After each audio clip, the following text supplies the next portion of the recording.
गोइंकन्स, आज की तृतीय भाषा हिंदी की कक्षा में मैं आपके लिए एक मोरल स्टोरी यानी नैतिक कहानी लेकर आई हूँ जिसका नाम है ईमानदार लकड़हारा। ईमानदार लकड़हारा कहानी आपने सुनी होगी। आप इस कहानी को पढ़िए और दिए गए प्रश्नों के उत्तर अपने शब्दों में अपनी लिखित पुस्तिका पर लिखेंगे। कहानी को पढ़ते हैं।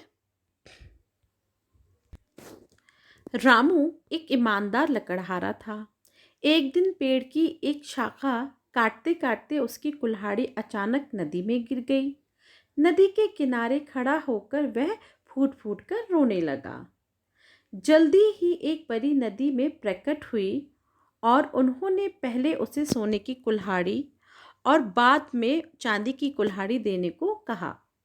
रामू ने दोनों कुल्हाड़ियां लेने से इनकार कर दिया। अब उसे परी ने असली कुल्हाड़ी दी और रामू ने वह कुल्हाड़ी खुशी खुशी ले ली।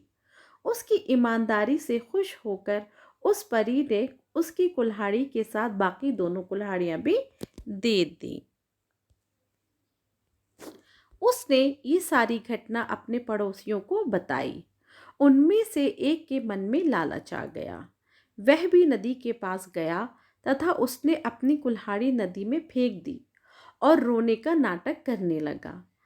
तब परी ने प्रकट होकर उसे जब सोने की कुल्हाड़ी दी तो उसने लपक कर वह कुल्हाड़ी लेने की कोशिश की। परी को गुस्सा आ गया और वह गायब हो गई। इस प्रकार वह अपनी असली कुल्हाड़ी भी गंवा बैठा। शिक्षा।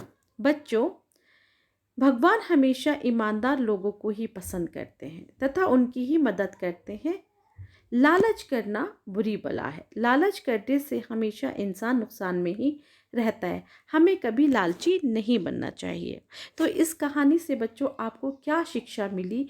इस कहानी में आपने क्या सीखा? लकड़हारा जब नदी पर गया तो उसकी कुल्हाड़ी नदी में गिर गई। अब जब परी आई उसके सामने तो उसने उसे पहले सोने की फिर चांदी की कुल्हाड़ी दी, लेकिन लकड़हारे ने उसे मना किया, ये मेरी कुल्हाड़ी नहीं है। उसे अपनी कुल्हाड़ी चाहिए थी। परी ये जानकर बहुत खुश हुई कि लकड़हारा लालची नहीं है, इसलिए परी ने लकड़हारे को तीनों कुल्हाड़ियाँ दे दी, सोने की भी दे दी, चांदी की भी दे दी और उसके बाद उसने उसको उसकी अपनी कुल्हाड़ी भी दे दी। लेकिन जब लकड़हारे ने ये सारी जो घटना थी ये अपने पड़ोसियों को बताई तो एक आदमी उसमें लालची था, उसको लालच आ गया। उसने सोचा मैं भी एक कुल्हाड़ी लूँगा सोने की और चांदी की, तो वो नदी पर गया और उसने भी यही नाटक किया। लेकिन परी ने जब ये देखा कि ये लालची है, क्योंकि जब उसने उसे सोने की कुल्हाड़ी दी उसने फ़ौरन सोने की कुल्हाड़ी लेनी चाहिए, तो परी कुल्हाड़ी के साथ गायब हो गई। अब उसकी जो असली कुल्हाड़ी थी वो भी वहाँ पर मतलब उससे छिन गई। तो बच्चों, इस कहानी से आपको क्या शिक्षा मिली? इस कहानी से आपको ये शिक्षा मिली कि हमें कभी लालच नहीं करना चाहिए। लालच करना बुरी बला है। और दूसरी बात, अल्लाह